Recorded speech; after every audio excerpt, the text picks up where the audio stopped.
Hello good student, bersama dengan Miss Rifka di materi strategi bisnis.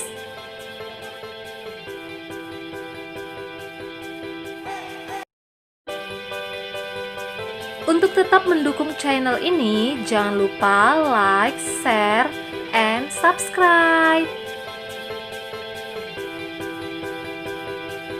Di sini kita akan melihat berbagai jenis dari strategi bisnis.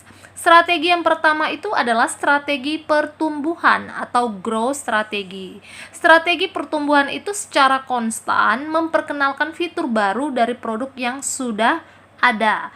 Jadi ya, seringkali itu perusahaan kan dituntut untuk memodifikasi atau menjadi lebih inovatif agar dapat terus kompetitif di industrinya. Jika tidak, pelanggan akan lari ke produk kompetitor yang menawarkan teknologi yang lebih canggih lagi. Jadi di sini strategi pertumbuhan ini di mana perusahaan berusaha ya membuat teknologi-teknologi yang baik lagi untuk produknya ya. Itu maksudnya strategi pertumbuhan. Strategi bisnis yang kedua itu adalah strategi diferensiasi produk, yaitu membuat produk yang berbeda dan bermacam. Jadi strategi ini dilakukan agar produk kita itu memiliki nilai pembeda dengan produk-produk kompetitor lainnya.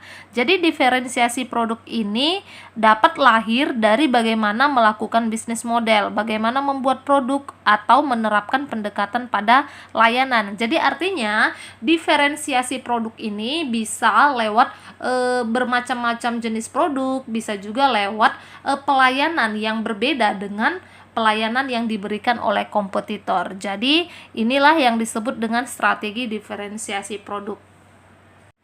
Oke, selanjutnya strategi bisnis yang ketiga yaitu strategi harga. Jadi strategi harga ini yaitu memberlakukan harga produk yang lebih tinggi dibandingkan dengan kompetitor, terutama ketika ada di fase awal pengenalan produk.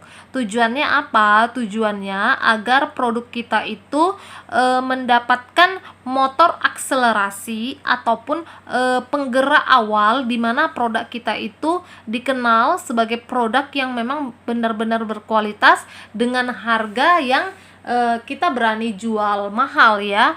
Tapi di sini yang perlu kita tekankan, kita itu harus memastikan bahwa produk kita itu benar-benar memiliki sesuatu yang spesial ya. Kemudian ada layanan yang spesial juga ketika kita memberlakukan strategi harga ini. Jadi jangan pula kita pasang harga tinggi tapi tidak dibarengi dengan kualitas produk dan juga pelayanan yang baik.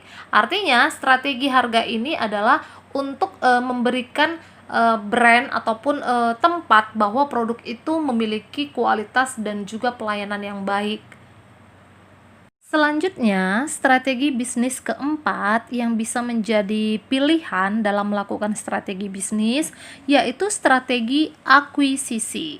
Jadi strategi ini di mana perusahaan ataupun usaha membeli salah satu perusahaan ataupun lini produk tambahan dari produk yang sudah ada ataupun menjadi anak cabang usaha. Jadi keuntungan dari strategi ini dengan modal yang besar, maka sebuah perusahaan itu dapat lebih leluasa dalam menilai potensi bisnisnya, dalam mengembangkan bisnisnya ya. Kemudian perusahaan yang akan diakuisisi sesuai dengan visi perusahaan pemilik modal. Artinya perusahaan yang join dengan perusahaan kita yang kita akuisisi itu visi dan misinya itu sesuai dengan usaha kita sehingga kita bisa mengembangkan potensi bisnis kita lebih baik lagi. Jadi ini untuk usaha yang memiliki modal yang cukup besar. Selanjutnya yang bisa menjadi pilihan dalam strategi bisnis yang kelima adalah strategi konten. Jadi di era digital yang semakin canggih ini kan strategi konten itu merupakan strategi bisnis yang efektif yang wajib dikembangkan secara matang dan diimplementasikan dengan benar ya. Ketika bisnis kita itu menggunakan strategi bisnis yang jelas, itu melalui konten, maka konten kita itu akan bekerja dengan efisien untuk mengembangkan bisnis kita. Jadi hal ini karena konten yang dikembangkan itu akan menjadi lebih spesifik lagi. Jadi strategi konten ini biasanya itu melibatkan pengembangan konten blog, email marketing, dan aktivitas media sosial yang relevan bagi bisnis kita. Jadi salah satu aspek yang terpenting dari strategi ini adalah jangan hanya memproduksi dan mendistribusikan konten, namun kita itu juga harus responsif ya terhadap setiap interaksi yang terjadi dari setiap konten tersebut. Misalnya ya, ada customer yang mengomentari blog kita juga harus responsif menjawab, membalas ya. Ada yang mengirim email ke kita juga harus responsif untuk cepat membalas atau menanggapi. Oke, sekarang kita akan melihat cara menghadapi persaingan bisnis. Di sini ada 5 cara menghadapi persaingan bisnis. Yang pertama, menawarkan harga yang kompetitif. Jadi harga yang ditawarkan dari produk atau jasa bisnis kita itu tidak jauh dari harga pesaing. Harga produk yang jauh lebih tinggi dari harga pasar akan sulit dalam mengembangkan bisnis yang dikelola, kecuali bisnis yang kita bangun itu memiliki target pasar kalangan menengah ke atas dengan dukungan fasilitas yang mewah dan lain sebagainya. Yang kedua, jangan menjatuhkan pesaing. Jangan sampai membuat statement atau mengeluarkan pendapat yang menjatuhkan pesaing.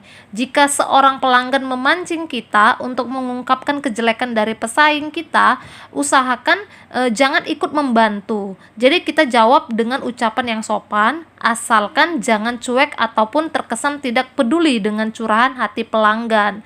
Jadi biasanya kan pelanggan curhat itu usaha yang sana begini-begini, kita nggak boleh komen ya yang negatif. Yang ketiga itu memberikan pelayanan yang baik untuk memenangkan persaingan bisnis. Jadi mulai dari membuat SOP pelayanan dan memberikan training ke seluruh karyawan kita. Jadi minta karyawan kita itu untuk melayani konsumen dengan baik, mulai dari senyum, akhiri dengan senyum kembali. Yang keempat itu perluasan target pasar. Jadi pentingnya memperluas pasar itu seperti menambahkan jenis produk dengan perencanaan target pasar yang baru. Contohnya, jika selama ini target kita itu hanya remaja, memproduksi atau menambahkan produk yang sering digunakan oleh ibu rumah tangga itu dapat dilakukan untuk memperluas pasar. Atau kalau selama ini kita hanya memproduksi produk untuk pria, kita juga bisa mengembangkan dengan memproduksi produk untuk wanita. Yang kelima, itu melakukan promosi yang tepat. Jadi sebelum memilih jenis promosi untuk bisnis kita, lakukan riset terlebih dahulu terhadap persaingan lebih dahulu. Artinya terhadap persaingan. Jadi setelah memahami berbagai strategi bisnis efektif, kita akan tidak perlu lagi ragu untuk menjalankan dan mengelola bisnis. Oke, demikianlah penjelasan mengenai strategi bisnis yang bisa kita pilih untuk melakukan bisnis ataupun usaha kita, dan juga cara menghadapi persaingan dalam bisnis. Sampai ketemu di penjelasan-penjelasan berikutnya. See you.